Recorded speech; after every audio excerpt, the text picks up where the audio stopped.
Kita akan mulai ibadah PT pada pagi hari ini. Namun sebelumnya, mari kita bangkit berdiri semua. Kita akan menyanyikan Mars PT.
Mari kita mengambil saat teduh sejenak.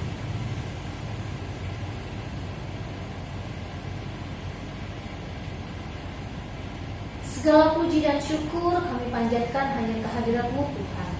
Suci dan kuduskanlah kami agar boleh layak masuk ke dalam tahta kerajaan-Mu.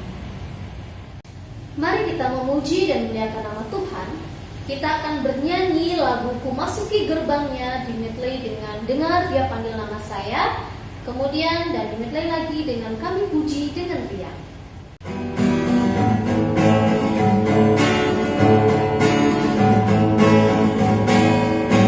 Oh,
Tuhan Yesus, kami bersyukur, terima kasih Kau boleh pimpin kami Tuhan seminggu ini. Kau boleh sertai kami, berikan kami nafas kehidupan Tuhan, biar Kau boleh pimpin dari awal hingga pada akhirnya ibadah ini.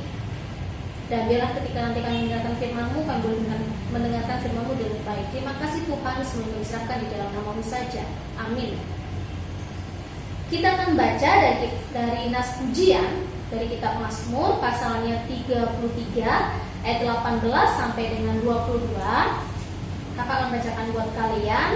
Demikian, sesungguhnya mata Tuhan tertuju kepada mereka yang takut akan Dia, kepada mereka yang berharap akan kasih setia-Nya, untuk melepaskan jiwa mereka daripada maut dan memelihara hidup mereka pada masa kelaparan. Jiwa kita menanti-nantikan Tuhan. Dialah penolong kita dan perisai kita. Ya, karena Dia hati kita bersukacita, sebab kepada nama-Nya yang kudus kita percaya. Kasih setia-Mu ya Tuhan kiranya menyertai kami, seperti kami berharap kepadamu.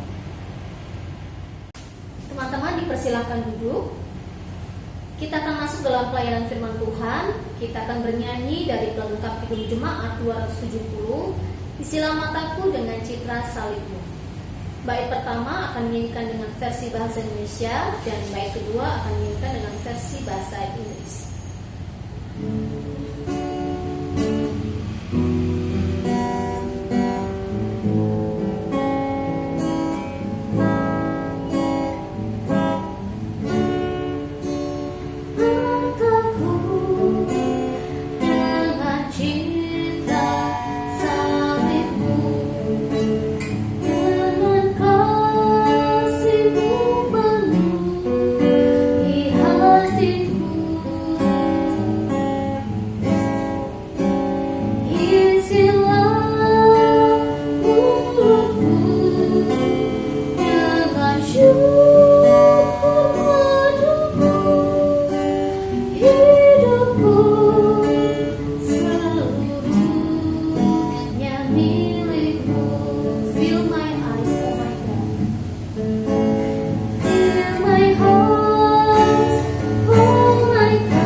Teman-teman, mari berdiri. Kita akan baca firman Tuhan yang terambil dari Kisah Para Rasul pasalnya yang kelima, ayat ke-26 sampai 33, yang menyatakan, Rasul-rasul di hadapan mahkamah agama, nasihat Gamaliel. Maka pergilah kepala pengawal serta orang-orangnya ke bait Allah, lalu mengambil kedua rasul itu, tetapi tidak dengan kekerasan, karena mereka takut kalau orang banyak melempari mereka. Mereka membawa keduanya dan menghadapkan mereka kepada mahkamah agama. Imam besar mulai menanyai mereka. Katanya, dengan keras kami melarang kamu mengajar dalam nama itu, namun ternyata kamu telah memenuhi Yerusalem dengan ajaranmu, dan kamu hendak menanggungkan darah orang itu kepada kami. Tetapi Petrus dan rasul-rasul itu menjawab, katanya, kita harus lebih taat kepada Allah daripada kepada manusia. Allah nenek moyang kita telah membangkitkan Yesus yang kamu gantungkan pada kayu salib dan kamu bunuh. Dialah yang telah ditinggikan oleh Allah sendiri dengan tangan kanannya, menjadi pemimpin dan juru selamat, supaya Israel dapat bertobat dan menerima pengampunan dosa. Dan kami adalah saksi dari segala sesuatu itu, kami dan Roh Kudus, yang dikaruniakan Allah kepada semua orang yang mentaati Dia. Mendengar perkataan itu, sangatlah tertusuk hati mereka, dan mereka bermaksud membunuh rasul-rasul itu. Demikianlah firman Tuhan. Silakan duduk. Teman-teman, tema kita pada minggu pagi hari ini adalah Allah yang terutama. Kita membahas tentang kitab para rasul. Kitab para rasul ini berawal dari kesaksian turunnya Roh Kudus atas murid-murid Yesus yang biasa kita sebut dengan hari Pentakosta. Itu ada di kitab para rasul pasalnya yang kedua. Nah, teman-teman, murid-murid Yesus ini adalah orang-orang biasa saja. Mereka tidak berasal dari keluarga atau kehidupan yang luar biasa, tidak. Mereka hanya manusia biasa. Tetapi mereka ini mau bersekutu, mau memuji, mau memuliakan nama Tuhan, bahkan mau memberitakan Injil, serta mereka mau menolak, mereka mau menerima Yesus di dalam kehidupan mereka. Sehingga Roh Kudus ini bekerja di dalam kehidupan mereka dan menjadikan mereka manusia yang luar biasa. Yang tadinya mereka biasa-biasa saja, tetapi berkat campur tangannya Roh Kudus bekerja dalam kehidupan mereka sehingga menjadikan mereka manusia yang luar biasa. Nah, di sini murid-murid Yesus sejak peristiwa Pentakosta itu mereka pergi ke berbagai tempat untuk memberitakan Injil. Seperti yang Kak Dea bilang tadi, murid-murid Yesus mulai pergi, mereka pada memberitakan Injil. Sampai tibalah mereka di suatu tempat, mereka memberitakan Injil, tapi mereka ditolak. Tidak ada yang menerima mereka. Warga setempat menolak mereka untuk memberitakan Injil tentang firman Tuhan itu. Di situ mereka memberitakan Injil ke dua kelompok orang Farisi dan kelompok orang Saduki. Nah, kelompok dua-duanya ini, yang pertama kelompok orang Farisi ini adalah kelompok-kelompok yang mereka merasa hanya diri mereka lah yang benar, orang lain salah. Tidak, cuman mereka aja yang benar, sedangkan orang lain salah, sehingga mereka tidak mau menerima pemahaman dari orang lain. Nah, sedangkan kelompok yang satu lagi, kelompok Saduki ini, mereka hanya mempercayai 5 kitab Taurat, yaitu Kejadian, Keluaran, Imamat, Bilangan, serta Ulangan. Jadi mereka ini menolak ajaran Yesus. Mereka tidak percaya dengan Yesus, cerita Yesus itu menurut mereka itu salah. Nah, jadi di sini Rasul Petrus dan rasul-rasul lainnya, mereka datang untuk memberitakan Injil tentang firman Tuhan, tentang kematian Tuhan dan kebangkitan Tuhan Yesus. Tetapi Rasul Petrus ini ditolak. Mereka tidak menerima. Kelompok ini terlalu percaya pada kitab-kitab Taurat itu sehingga mereka tidak mau menerima apa yang Rasul Petrus ini beritakan. Bagi mereka, Rasul Petrus ini datang untuk mengambil kekuasaan mereka. Karena pada saat itu, kelompok itu adalah kelompok yang menjadi pemimpin. Jadi mereka merasa kalau Rasul Petrus ini datang hanya untuk merebut kekuasaan mereka. Jadi mereka tidak percaya dengan cerita tentang Tuhan Yesus, kematian atau kebangkitan Tuhan Yesus. Mereka tidak percaya. Mereka hanya percaya kalau apa yang mereka percaya itu benar, apa yang mereka tahu itu yang paling benar. Nah, sebelumnya Rasul Petrus ini sempat juga dihukum, sempat dipenjara karena memberitakan firman Tuhan ini. Dan sekarang Rasul Petrus tidak jera ibaratnya. Dia tidak jera untuk memberitakan firman Tuhan dan dia akan diadili kembali. Seperti ayatnya yang pertama, ayat 26 itu, maka pergilah kepala pengawal serta orang-orangnya ke bait Allah lalu mengambil kedua rasul itu. Tetapi tidak dengan kekerasan karena mereka takut kalau orang banyak melempari mereka. Di sini Rasul Petrus kembali dihukum. Rasul Petrus dibawa ke mahkamah agama untuk dihakimi kembali.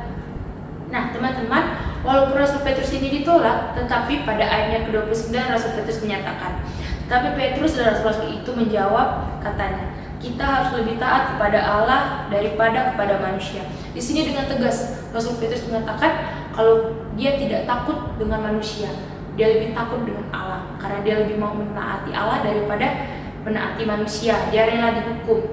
Di sini kelompok itu yang tadi Kak Dela bilang itu, mereka tuh iri. Mereka iri kepada Rasul Petrus dan teman-temannya karena pengikut Rasul Petrus ini lebih banyak dan semakin banyak, semakin bertambah. Jadi mereka marah karena mereka takut semuanya itu lebih percaya kepada Rasul Petrus. Nah, teman-teman, ada satu video yang kita mau lihat dulu. Hai Del, lagi ngapain? Ini aku lagi baca-baca Oh gitu, iya. Hari Minggu nanti ikut ibadah persekutuan Teruna yuk. Ibadah. Iya, yuk. Kita memuji dan memuliakan nama Tuhan. Nanti kita dengerin firman Tuhan. Terus kita tuh nanti ketemu juga sama teman-teman. Ibadah. Tapi hari Minggu tuh banyak film kartun. Terus kita banyak tugas. Ih, males sama ibadah. Ya habis ibadah dong kita ngerjainnya. Sebat dulu, sebat. Mau sebat. Kamu ngerokok? Rokok itu gak baik. Apalah? Kita gak boleh ngerokok. Gak apa-apa lah, percuma udah dibeli. Teman-teman kita aja di kelas banyak yang ngerokok kok. Ya udah sih, kalau kamu gak mau, aku gak mau temenan sama kamu ah. Biar aku bilang teman-teman yang lain gak usah temenan sama kamu juga. Kok gitu? Biarin. Ya udah nggak apa-apa kalau kamu nggak mau temenan sama aku. Yang penting aku udah ngasih tahu yang benar. Ya udah biarin, aku sih nggak mau sama kamu. Nah, teman-teman, dari video yang tadi kita dapat belajar kita ini seringkali takut untuk ditolak sama lingkungan kita. Kita takut menyatakan kebenaran. Padahal tidak masalah kita berbeda asal kita berada di jalan yang benar. Kita takut nantinya kita tidak mendapatkan teman, kita tidak punya teman, kita sendiri-sendiri. Jadi kita lebih pilih mencari aman. Kita lebih pilih untuk mengikuti hal-hal yang tidak benar itu, agar kita tidak sendiri, agar kita tetap mempunyai teman. Tetapi Rasul Petrus di pembacaan kita kali ini, mereka, Pak Rasul Petrus dan rasul-rasul lainnya tidak takut. Mereka tidak takut untuk dihukum, dibawa ke mahkamah agama, dihukum lagi. Mereka tidak takut. Rasul Petrus dan teman-temannya tidak takut karena apa? Karena mereka selalu mengutamakan Allah dalam kehidupan mereka. Mereka yakin dan percaya apa yang mereka lakukan itu kan adalah yang benar. Mereka menyatakan firman Tuhan dan mereka itu yakin kalau Tuhan Yesus itu selalu menyertai mereka di dalam kehidupan mereka, di dalam perjalanan mereka, dan selalu melindungi mereka. Teman-teman, keberanian dan keteguhan para rasul ini harus kita contoh. Dan seperti tertulis pada ayatnya yang ke-32 yang menyatakan, dan kami adalah saksi dari segala sesuatu itu, kami dan Roh Kudus yang dikaruniakan Allah kepada semua orang yang mentaati Dia. Jadi mereka yakin selama mereka taat, mereka benar, tidak masalah. Yang penting mereka mengutamakan Allah. Maka dari itu teman-teman, tidak usah takut jika teman-teman berbeda dari yang lain. Tidak perlu takut teman-teman dikucilkan, tidak perlu takut teman-teman dijauhi. Karena apa? Karena Allah selalu menyertai teman-teman selama teman-teman tetap menjadi pelaku firman-Nya dan selalu berada di jalannya yang benar. Kita sebagai anak-anak Tuhan harus tegas dan harus berani mengambil keputusan walaupun kita ditolak, kita berbeda. Karena apa teman-teman? Nanti kita akan merasakan hasilnya dari ketaatan kita kepada Tuhan pada waktu Tuhan yang tepat. Nah, seperti kalau teman-teman membaca sampai ayat 41, di situ dinyatakan rasul-rasul itu meninggalkan sidang mahkamah agama dengan gembira karena mereka telah dianggap layak menderita penghinaan oleh karena nama Yesus. Nah, teman-teman, di sini Rasul Petrus dan teman-temannya menuai hal yang baik. Buktinya mereka dibebaskan. Lewat apa? Lewat Gamaliel. Gamaliel pada saat itu diberikan hikmat sehingga Gamaliel dapat membantu mereka untuk terbebas dari hukuman. Nah, teman-teman, seperti para Rasul Petrus dan teman-temannya, berujung mereka menuai apa? Menuai hal-hal yang baik. Mereka ujungnya dibebaskan. Begitu juga kita, seperti yang Kak Lela bilang tadi, kita nggak usah takut untuk berbeda, kita nggak usah takut untuk ditolak, walaupun pasti susah. Tapi ayo kita menjadi anak-anak Tuhan Yesus yang mencontoh dari murid-murid Yesus yang berani ditolak, asalkan kita berada di jalan yang benar dan tetap berpegang teguh pada firman Tuhan. Amin. Tuhan Yesus memberkati. Kita akan merespon firman Tuhan tadi dengan bernyanyi dari pelengkap Hidup Jemaat 241, Tak Ku Tahu Kan Hari Esok. Satu bait saja.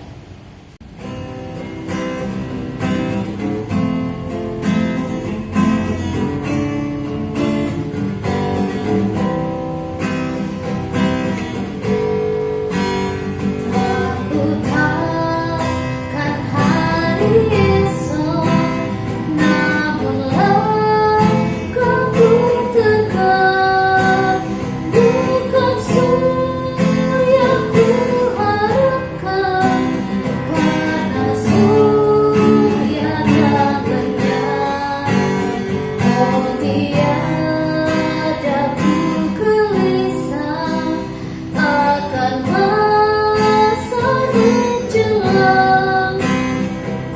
berjalan serta Yesus, maka hatiku tenang.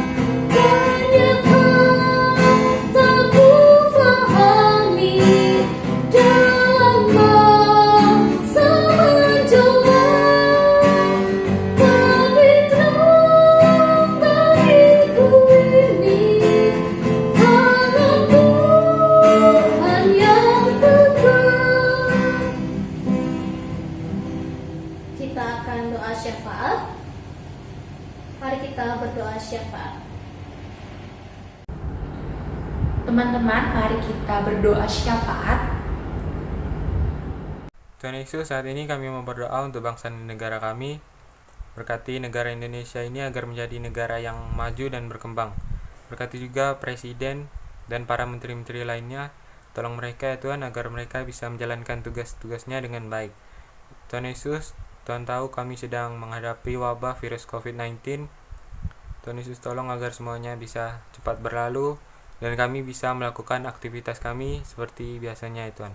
Tuhan Yesus, kami juga mau berdoa khusus untuk di daerah Jawa Timur dan NTT yang sedang dilanda musibah bencana alam. Tuhan Yesus, tolong mereka agar semuanya bisa cepat dipulihkan ya Tuhan. Terima kasih Tuhan Yesus, dalam nama Tuhan Yesus kami sudah berdoa dan mengucap syukur. Haleluya, amin.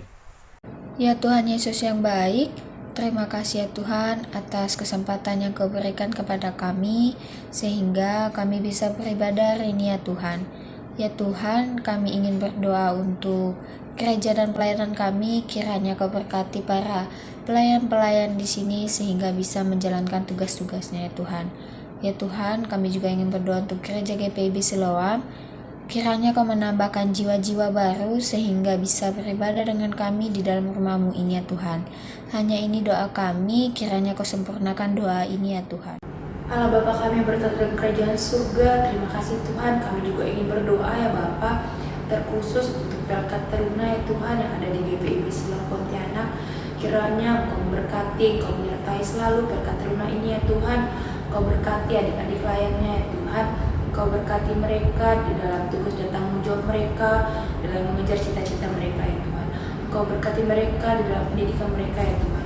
Engkau memberkati mereka dan menyertai mereka ya Tuhan, agar selalu dapat taat dan menuruti setiap firman-Mu ya Tuhan, serta dapat menjadi pelaku dari firman-Mu ya Bapa. Kami juga ingin berdoa ya Tuhan untuk para kakak layan, kiranya Engkau memberkati mereka di dalam tugas dan tanggung jawabnya ya Bapa, dalam membimbing adik-adik lain ya Tuhan. Tuhan Yesus, inilah doa kami yang kami alaskan hanya di dalam nama-Mu. Tuhan Yesus yang telah mengajar kami berdoa bersama. Bapa kami ada di surga, dikuduskanlah nama-Mu. Datanglah kerajaan-Mu, jadilah kehendak-Mu di bumi seperti dalam surga. Beri kami pada hari ini makanan kami secukupnya. Dan ampunilah kami akan kesalahan kami, seperti kami juga mengampuni orang yang bersalah kepada kami. Dan janganlah bawa kami ke pencobaan, tapi lepaskanlah kami daripada yang jahat. Karena Engkau yang punya kerajaan dan kuasa dan kemuliaan sampai selama-lamanya. Amin.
Kau membayar dosaku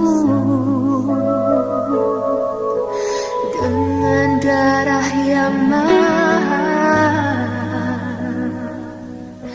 tiada noda dan celah.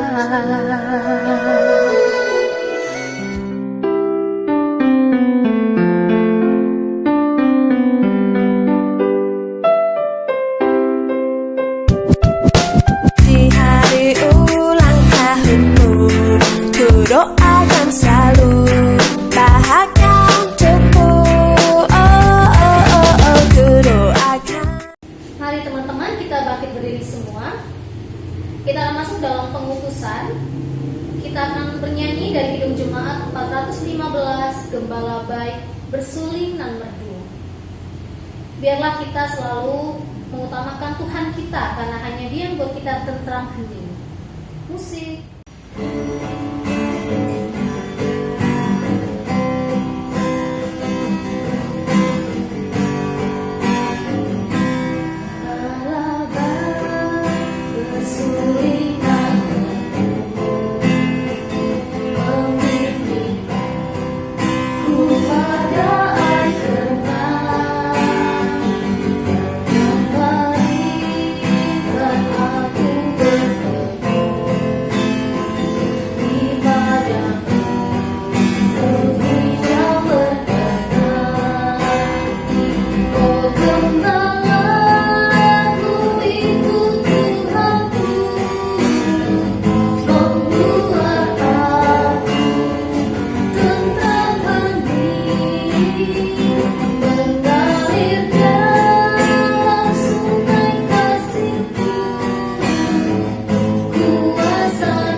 Teman-teman, mari kita bersatu di dalam doa.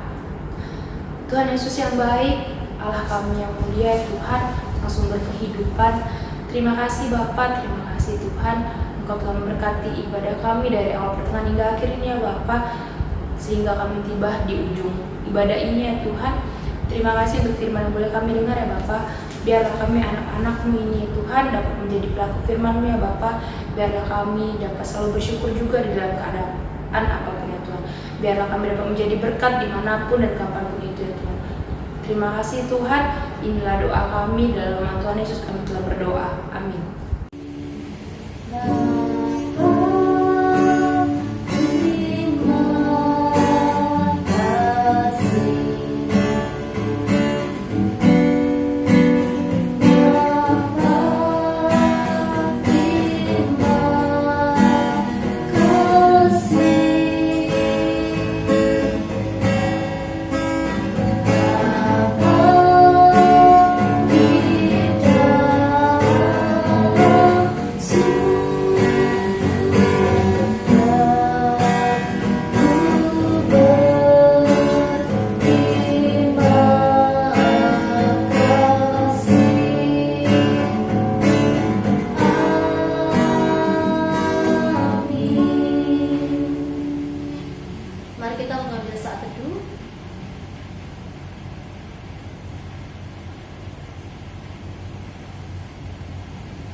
Saat teduh selesai. Selamat hari Minggu. Tuhan Yesus memberkati.